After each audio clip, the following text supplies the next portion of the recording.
savez qu'en 2021, à l'époque, on devait déjà être conforme. Maintenant, c'est 2022.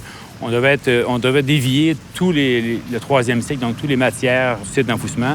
Et c'est à partir de là, donc, toutes les réflexions sont entamées, autant avec la MRC que la Ville de Rivière-du-Loup. Et on est arrivé à ce choix-là de la biométhanisation après de multiples études. C'est un choix unique au Québec, mais je dirais aussi unique en Amérique du Nord.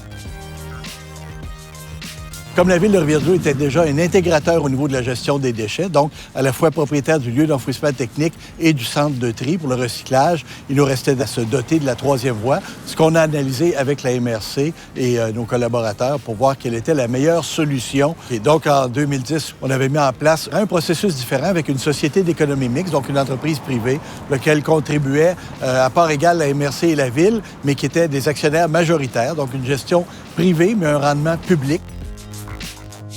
On a commencé le début des opérations printemps 2015. Jusqu'à maintenant, tout va bien. On produit plus de gaz qu'on prévoyait par tonne d'entrée et notre gaz est de meilleure qualité que ce qu'on pensait aussi.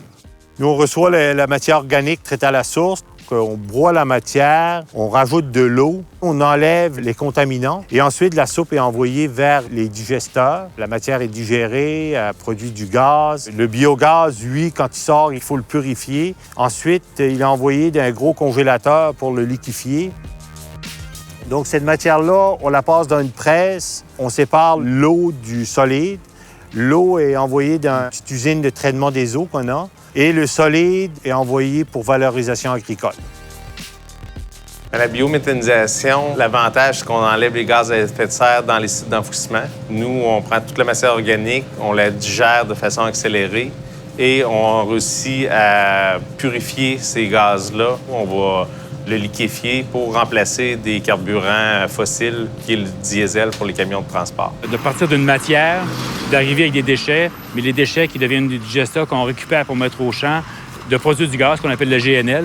C'est exceptionnel. En 2050, être moins dépendant du pétrole, avoir un milieu de vie exemplaire, avoir une collectivité engagée, avoir une économie durable et marquée surtout vers la meilleure qualité de vie possible, puis naturellement dans le cadre d'une prestation de services optimisée.